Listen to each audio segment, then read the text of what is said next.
Allez, nous allons maintenant poursuivre cette édition en compagnie de Virginie Piquet, docteur en civilisation américaine et enseignante en anglais à l'Université d'Angers.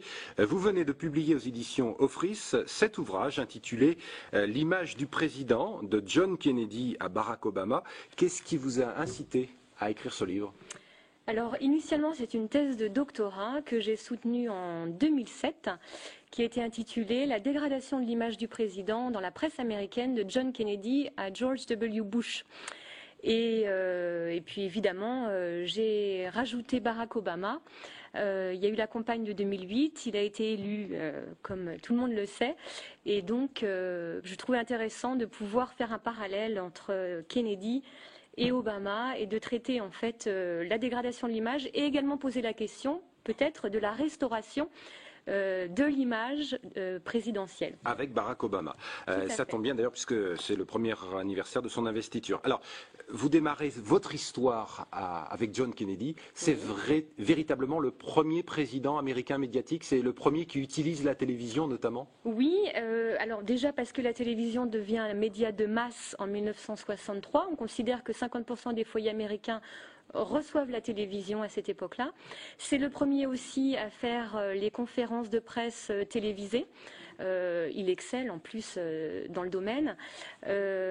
Donc c'est vraiment lui, en matière d'image, à qui on doit beaucoup. Et puis c'est également à cette période qu'il y a l'obsession de l'image chez les hommes politiques. Qui commence à faire son apparition. Qui commence à faire son apparition. D'abord aux États-Unis, et puis bien évidemment, ça s'est étendu par la suite à d'autres pays. Comme toujours.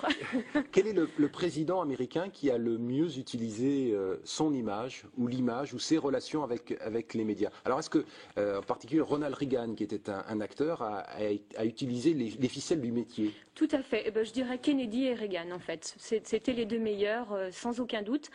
On peut dire qu'Obama est très bon aussi, très charismatique. Et puis Clinton, qui n'a pas été mauvais. Alors, ce que l'on voit dans votre ouvrage, qui se lit comme un roman, hein, je le conseille à nos téléspectateurs. Oui, parce que c'est vrai que c'est une thèse, mais qui a été remaniée, condensée et actualisée. Voilà.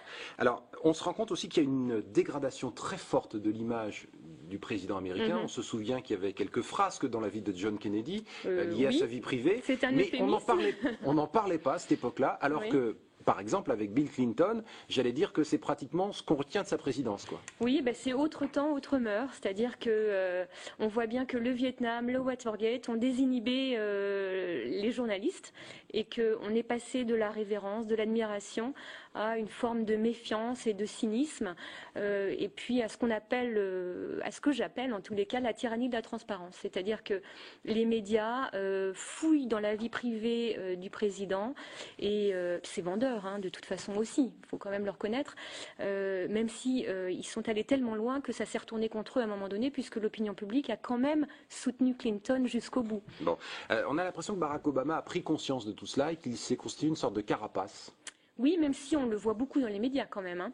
Mais c'est vrai qu'il garde une certaine distance, une image très polissée, mais je pense que c'est aussi son caractère, c'est-à-dire qu'il est comme ça.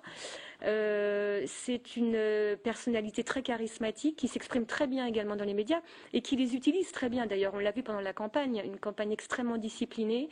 Il contrôlait tout et donc il contrôle très bien son image en fait. Bon, quelques mots de son prédécesseur, George Bush Jr. Pas grand-chose à dire, mis à part que c'est vrai que sur le plan d'image, on peut dire qu'il n'a rien contrôlé du tout, lui, par contre.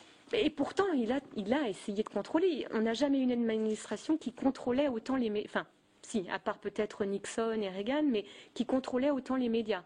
Mais bon, c'est le paroxysme de la dégradation de l'image. Ça, je pense que tout le monde Tout le monde l'a bien vu. Oui, On va conclure avec ça. Il nous reste une cinquantaine de secondes. Est-ce qu'il y a des politiques angevins qui se sont inspirés, des politiques français, et peut-être des politiques angevins d'ailleurs, qui se sont inspirés de ce qui s'est passé aux États-Unis pour façonner, modeler leur image?